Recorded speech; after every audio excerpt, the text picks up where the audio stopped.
제가 한 13년 전에 이제 춘천에서 이제 횡성으로 사역지를 옮길 때, 그때 이제 제가 사역지를 옮기게 됐습니다라고 이제 부모님께 말씀을 드렸어요.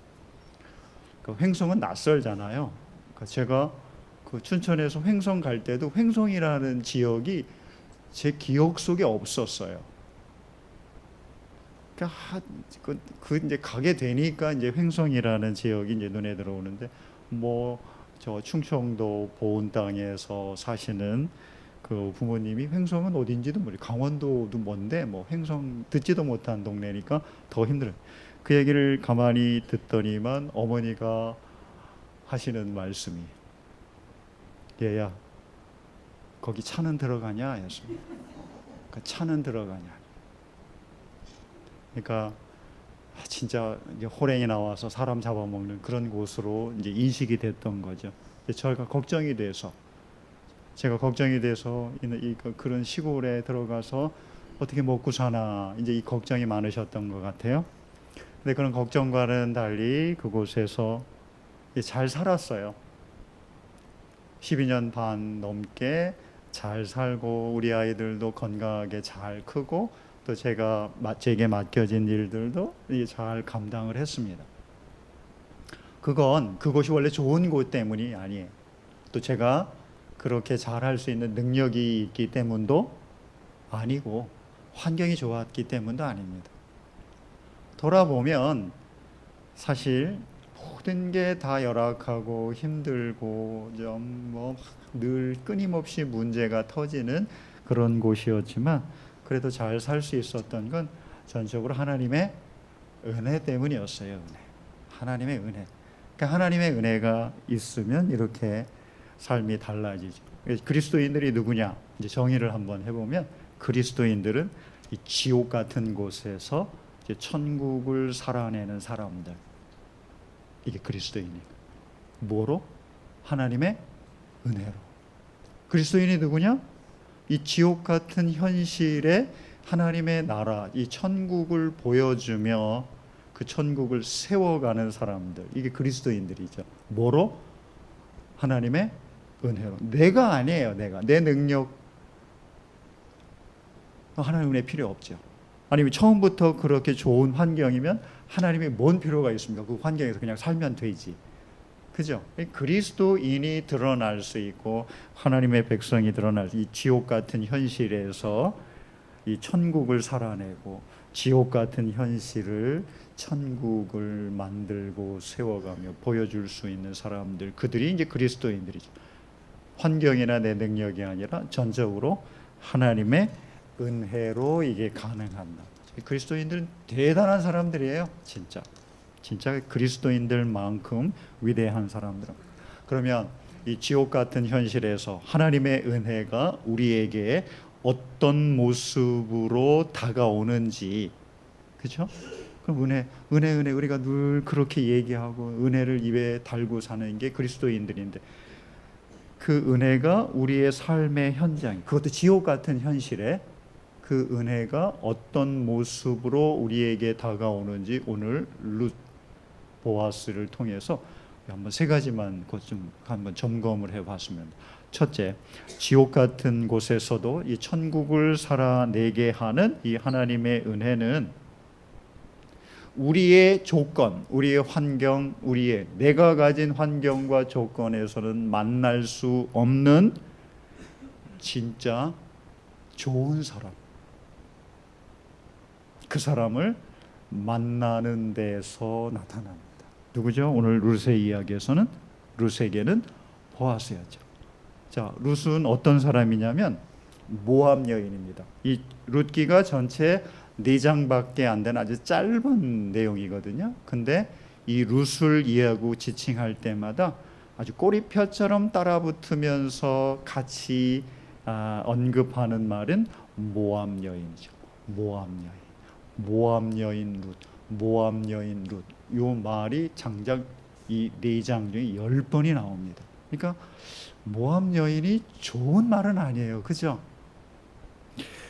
신명기 23장 3절에 보면 하나님께서 이스라엘의 총회, 하나님 백성으로 들어오지 못하도록 처음부터 선을 긋고 막아놨던 민족 두 개가 모압과 암몬이에요.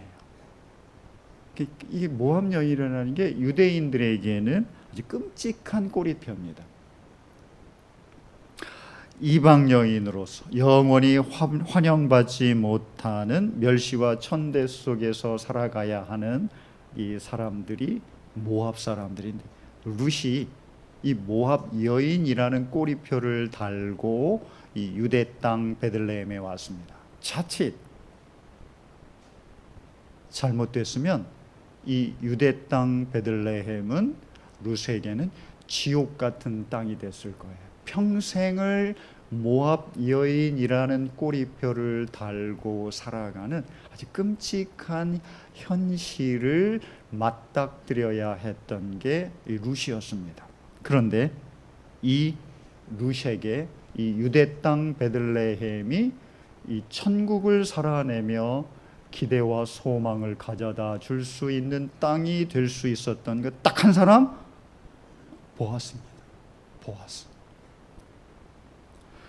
보아스는 룻의 처지에서는 만날 수 없는 사람입니다.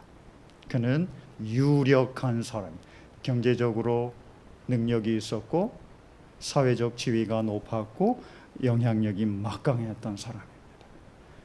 그 보아스가 룻에게는 진짜 쳐다보지도 못할 사람입니다.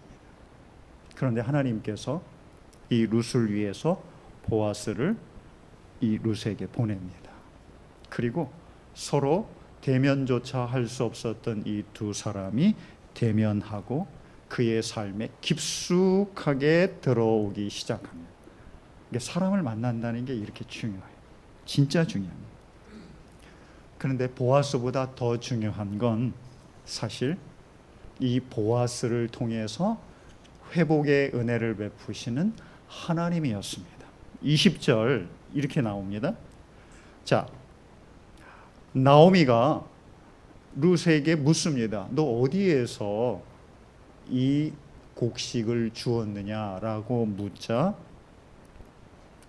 룻이 보아스의 밭에서 주었습니다.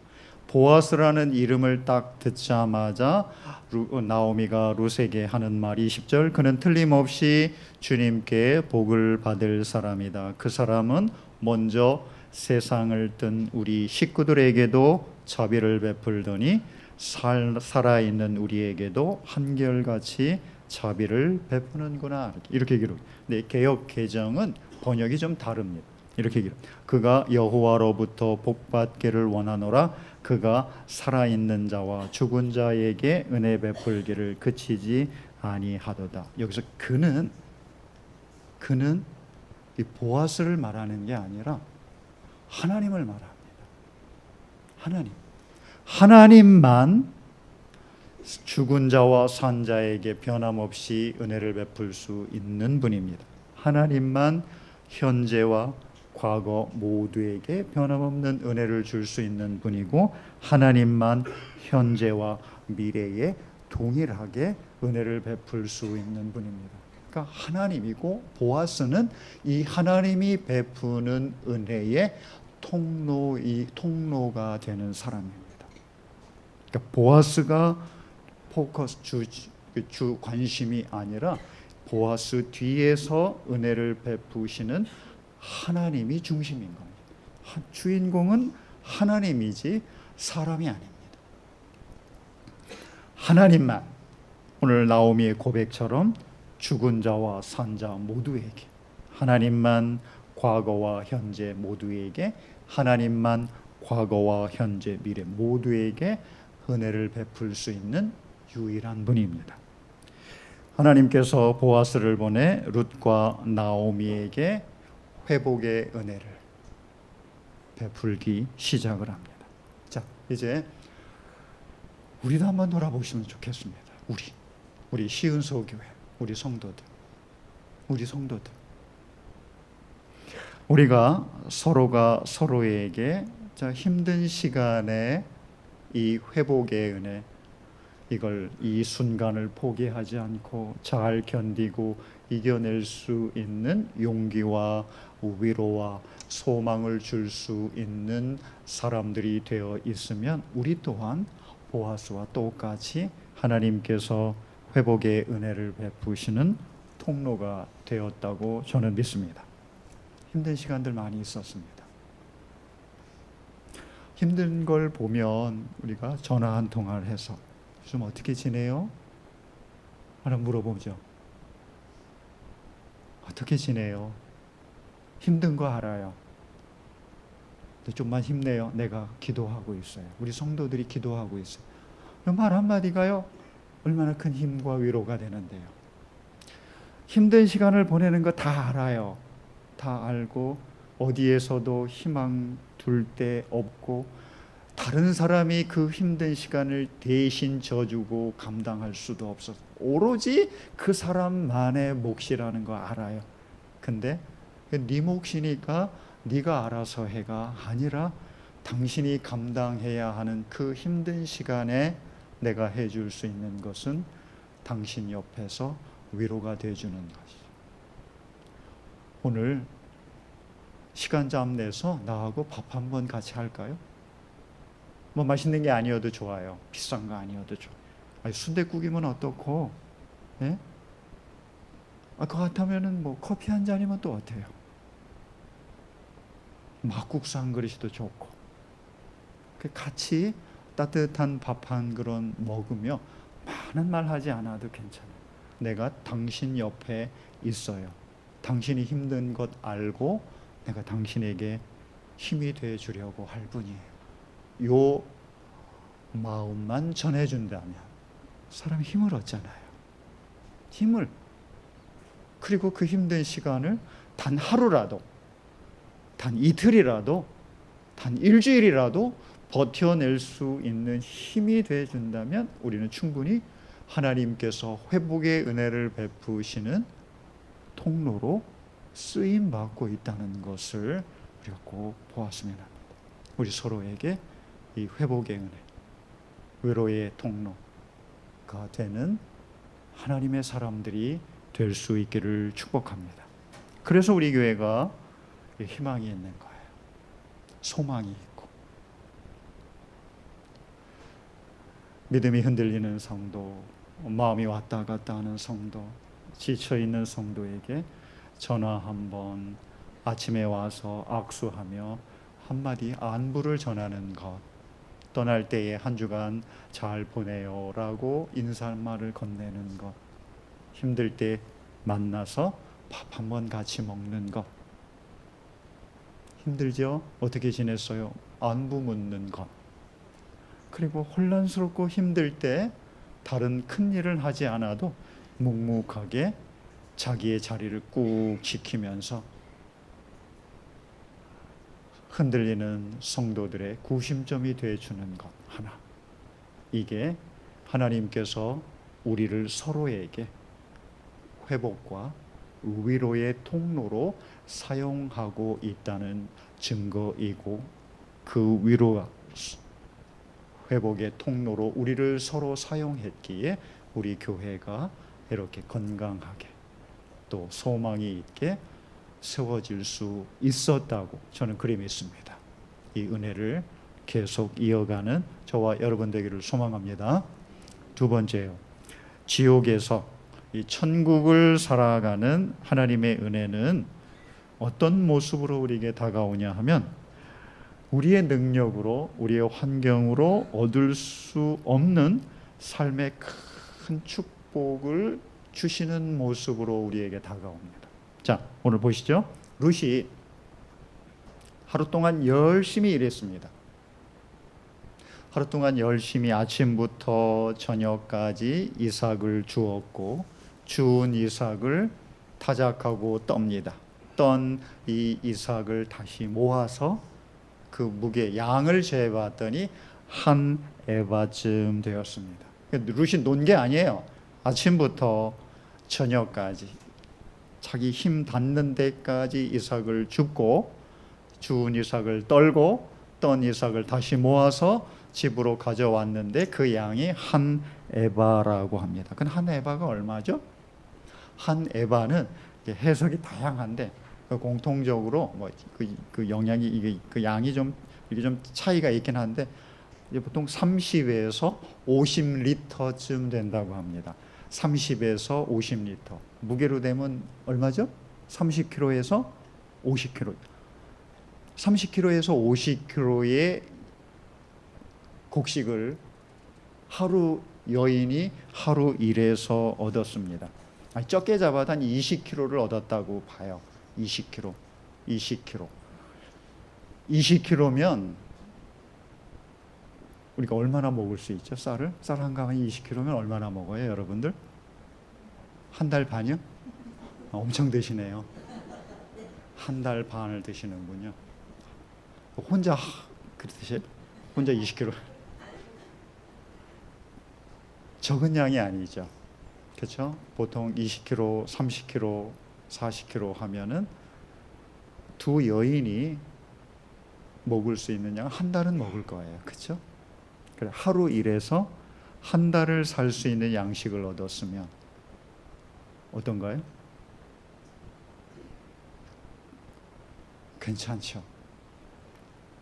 자, 중요한 거는 이 룻이 하루를 일해서 한 달을 두 여인이 살 수 있는 양식을 얻었으면 그냥 얻은 게 아닙니다. 이건 보아스가 그렇게 얻을 수 있도록 뒤에서 일을 했기 때문입니다. 어떻게 일을 했는지 이렇게 나와 있습니다.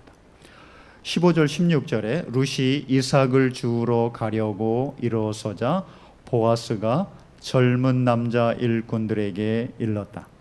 저 여인이 이삭을 주울 때에는 곡식단 사이에서 줍도록 하게 자네들은 저 여인을 괴롭히지 말게 그를 나무라지 말고 오히려 단에서 조금씩 이삭을 뽑아 흘려서 그 여인이 줍도록 해주게 이렇게 기록되어 있습니다.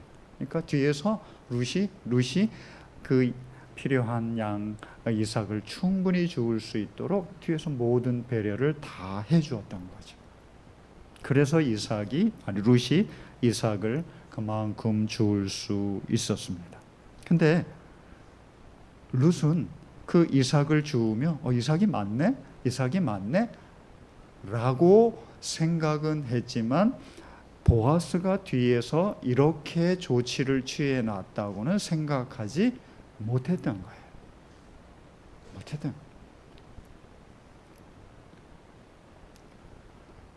다만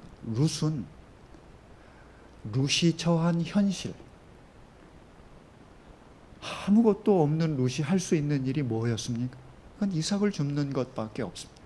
자기가 처한 현실에서 자기가 할 수 있는 일을 찾았고 자기에게 주어진 능력으로 자기가 할 수 있는 최선의 일들을 할 뿐이었습니다. 다만 하나님께서 그런 룻에게 뒤에서 충분한 양식을 얻을 수 있도록 모든 조치를 보아스를 통해 해 놓고 있었습니다.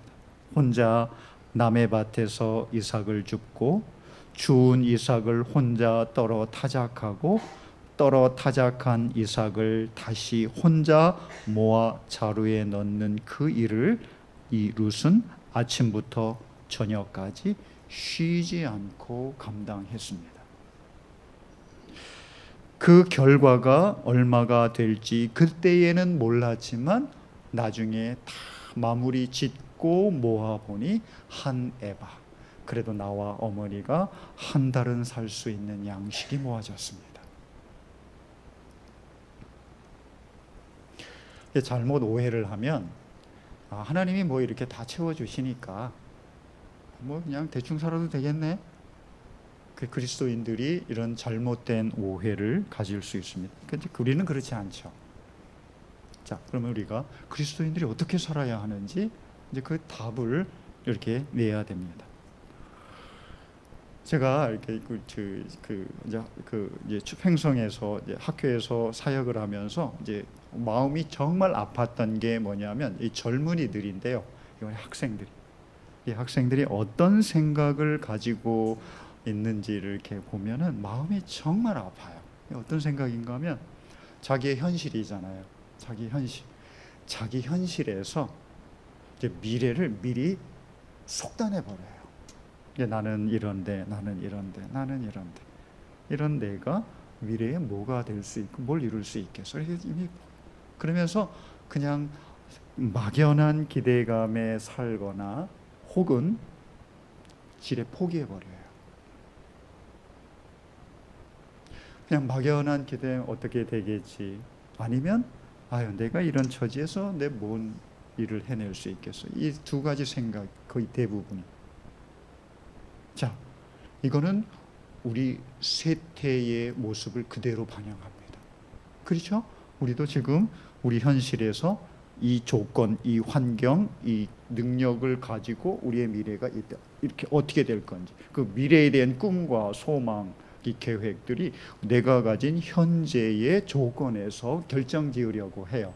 그래서 될 것 같으면은 해보는데 안 될 것 같으면 아니 포기해버려요. 포기할 뿐만 아니라 어떻게 되겠지 하는 막연한 기대감 속에서. 자, 그리스도인, 우리 신앙은, 우리 교회는 이런 세태에 대하여 이런 생각을 가지고 있는 사람들에게 답을 줘야 돼요. 그래, 맞아, 그렇게 살아. 이게 아니잖아요. 대안을 제시해 줘야 돼요. 이게 그리스도인들입니다. 이게 신앙 공동체, 이 교회가 해야 될 일이고, 우리는 어떻게 답을 줘야 되냐? 답을 줘야죠.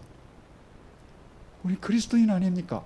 세상에 비치고 세상이 이렇게 돼서는 안 된다는 대안을 만들어가는 사람들, 우리 그리스도인들이고 이게 교회고 이게 신앙인데 우리는 어떤 대안을 만들며 그들에게 그게 아니다 라고 이야기해요. 현실의 조건을 보면 미래의 희망 가능성이 전혀 없으니까 포기하거나 아니면 대충 어떻게 살거나 어떻게 되겠지 하는 막연한 기대감 속에 살아가는 이 사회와 우리 젊은 세대들을 향하여 우리 교회가 어떤 대안을 만들어 보여줘야 돼요. 오늘 룻의 모습 속에서 크게 보입니다. 우리 어떻게 살아야 돼? 룻은 아무것도 없는 여인입니다. 모압 땅에서 돌아와 봤는데 뭐 재산이 있습니까? 집이 있습니까? 아니면 아는 사람이 하나 있습니까? 여인이 할 수 있는 게 아무것도 없는 상황입니다. 주어진 현실의 조건은 진짜 아무것도 없고 할 수 있는 능력도 없습니다. 그러나 주어진 현실에서 할 수 있는 일들이 있습니다. 내가 능력도 없고 가진 것도 없고 현실은 지옥같이 척박하지만 그 상황 속에서 내가 뭘 할 수 있는지를 찾은 게 이삭을 줍는 일입니다. 그리고 내가 할 수 있는 그 일이 이삭 줍는 일이니까 그 일에 내가 할 수 있는 최선을 끝까지 포기하지 않고 하는 것, 이게 이 룻이 보여주었던 삶입니다. 그런 룻의 삶의 태도와 모습을 누가 받으시냐? 하나님이 딱 받으시고 그리고 그 뒤에서 일을 하십니다. 너가 열의 일을 했지만 내가 너에게 줄 수 있는 건 100을 주셔서 다시 한번 회복을 꿈꾸고 미래의 희망을 바라볼 수 있게 하신 분이 우리 하나님입니다. 이제 이 하나님을 믿으면 우리가 어떤 환경에 있든지 우리의 조건이 어떤지 우리의 현재의 능력이 얼마만큼인지 그게 중요한 게 아니라 내게 주어진 현실, 내게 주어진 능력 안에서 내가 할 수 있는 일들을 찾고 그 일들을 끝까지 포기하지 않고 신실하게 최선을 다하면 하나님께서 내가 가진 능력, 내가 가진 일, 내가 할 수 있는 일에 10배, 100배로 갚아주신다는 것. 이 믿음을 우리가 가지고 있어야 세상에 대하여 이 믿음을, 이런 삶의 태도와 자세를 보여줄 수 있지 않겠습니까? 우리는 그렇게 살아가는 사람들입니다. 그래서 그리스도인들은 이 지옥 같은 현실에서 이 지옥 같은 현실, 내가 할 수 있는 일이 뭐지? 바라보며 찾습니다. 그래, 이거 하나님이 나에게 이거 하라고 그랬구나. 그래, 이거 해야지. 내가 할 수 있는 일이 이거밖에 없으니 내가 최선을 다해서 이거 해야지, 이거 해야지, 이거 해야지. 그리고 끝까지 포기하지 않아요. 끝까지 최선을 다해야지. 그러면 하나님께서 내 이 믿음과 그리고 내 삶의 모습을 보시고 10배, 100배로 분명히 갚아주십니다. 아무것도 없는 여인 룻이 하루를 일해서 두 여인이 어머니와 자기가 한 달을 살 수 있는 양식을 주신 것과 같이 지금 현재를 살아가는 우리에게도 똑같은 은혜를 베풀어 주십니다. 하나님의 은혜는 이렇게 다가옵니다. 그러니 우리 이제는 내 환경이 어떤지, 내 조건이 어떤지, 내 능력이 어떤지 그거 이야기하지 않기를 바랍니다. 우리 그 얘기하지 마십시다. 이제 우리 시은소 교회는 우리 환경이 안 돼, 우리 능력도 이거밖에 안 돼, 우리 가진 것도 없어, 이게 아니라 그래, 우리 환경은 이렇고 우리 처지는 이렇고 우리 능력은 이런데 그럼 우리 이 상황에서 우리가 할 수 있는 일이 뭐지? 찾아보자. 그래, 그거 합시다. 그거 하면 되지. 끝까지 하나님 그거 하라고 우리 환경을 이렇게 만들었으니 그거 할 수밖에 없으니 신실하게 끝까지 최선을 다 하나님께서 30배, 60배, 100배로 우리에게 돌려주실 줄로 믿습니다. 이 믿음 안에서 우리는 절대 환경, 현실, 능력 탓하지 않기를 축복합니다. 지옥에서 천국을 살아가는 하나님의 은혜는 세 번째, 마지막으로 어떻게 우리에게 다가오냐? 우리 능력으로, 내가 가진 조건으로 회복할 수 없는 그 일들을 누군가 대신 다 책임지고 완전히 제자리로 되돌려 놓는 모습으로 다가옵니다.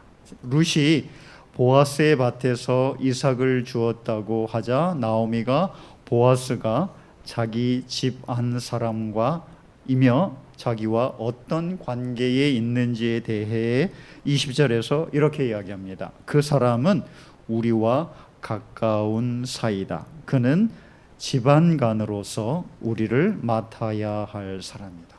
우리를 맡아야 할 사람, 이렇게 번역이 되어 있죠. 이걸 개역개정에서는 우리가 잘 아는 단어가 있죠. 기업 물을 자. 영어로는 리디머, 구속자죠. 구속자, 기업 물을 자, 혹은 우리를 맡아야 할 사람. 다 그 의미를 잘 살려낸 번역들. 이게 무슨 말이에요? 이게 무슨 말이에요? 무슨 역할을 하라는 거예요? 이 기업 물을 자, 혹은 우리를 맡아야 할 사람, 우리를 책임져야 할 사람이라는 얘기죠. 그리고 또 리디머, 구속자. 무슨 말이에요? 히브리어는 고엘이라고 그래요. 이 말은 다시 사들이는 사람입니다. 또 저당물이 잡혀 있잖아요. 돈을 빌려 저당물이 그 저당물의 값을 지불해주고 원 물건을 다시 찾아서 내가 갖는 게 아니고 원주인에게 돌려주는 역할을 하는 사람. 이 사람을 이 기업 물을 자라고 해요.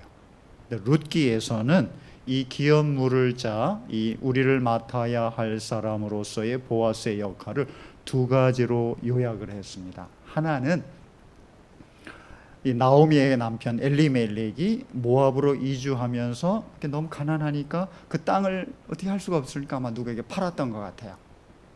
원래는 하나님께서 이 땅을 팔지 말라 그랬어요. 왜? 그 땅은 너희가 얻은 게 아니라 하나님께서 각 지파에게 주신 기업이기 때문에, 소유가 하나님이기 때문에 팔지 말라 그랬어요. 만약에 너무 가난하고 힘들어서 어쩔 수 없이 팔면 가장 가까운 친족 중에 한 사람이 그 값을 대신 지불하고 그 땅을 사서 누구에게 돌려줘요? 원주인에게 돌려줘. 그래서 그 땅, 이 가나안 땅이 이스라엘 백성들이 하나님으로부터 상속받은 그 땅이 훼손되지 않도록 그렇게 제도를 하나님께서 만들어 주셨습니다. 그러니까 이 기업 물을 자로서 이 보아스가 해야 될 일은 엘리멜렉이 팔았던 그 땅을 다시 사서 누구에게 돌려줘요? 엘리멜렉 집안에게 돌려줘야 돼요.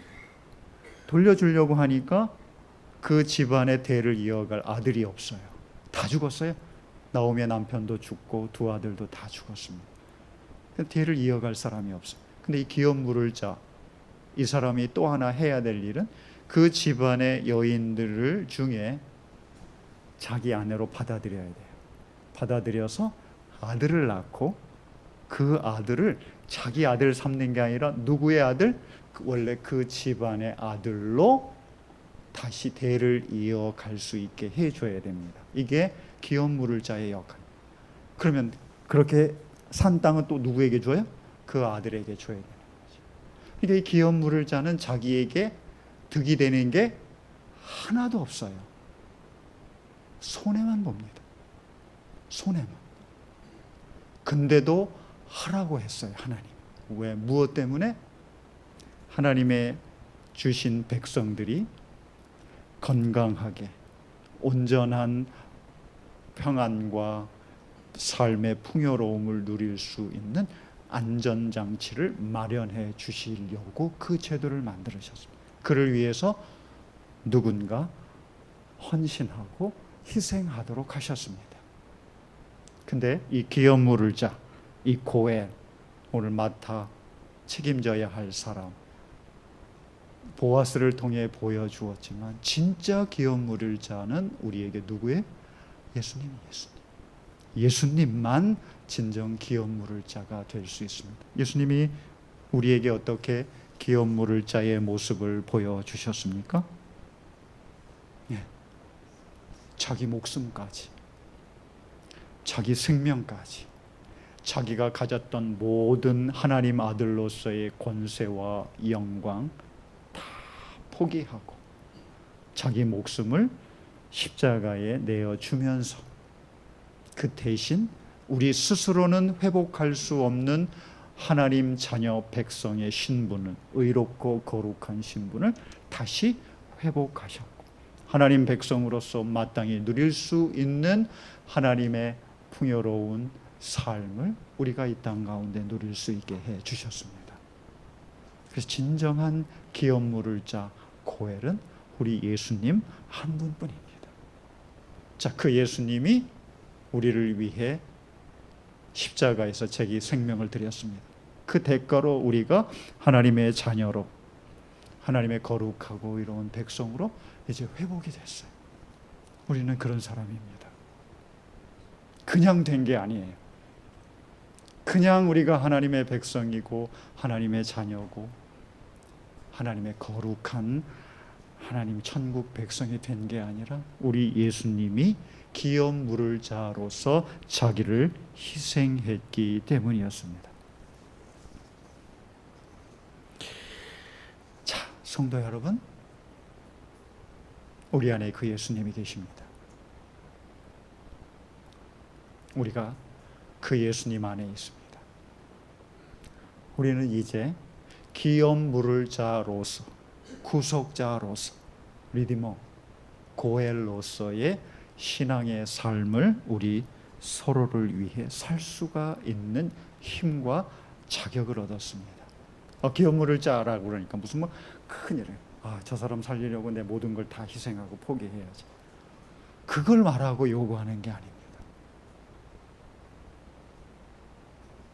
적어도 우리가 예수님의 그 헌신과 희생의 대가로 하나님의 자녀로 회복되고 하나님의 의롭고 거룩한 백성의 신분을 다시 회복했다면 이제 우리는 서로를 향해 그렇게 바라볼 수 있는 힘을, 그런 신앙의 안목을 가질 수 있게 되었습니다.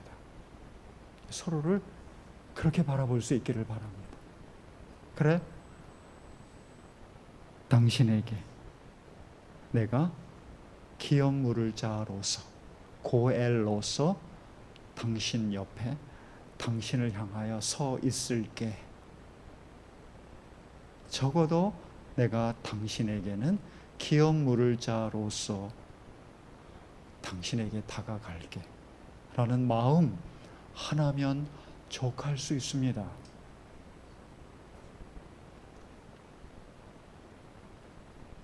우리가 회복될 수 있는 것, 현재 우리가 가진 조건과 환경에서 그걸 근거로 우리의 미래를 바라보지 않고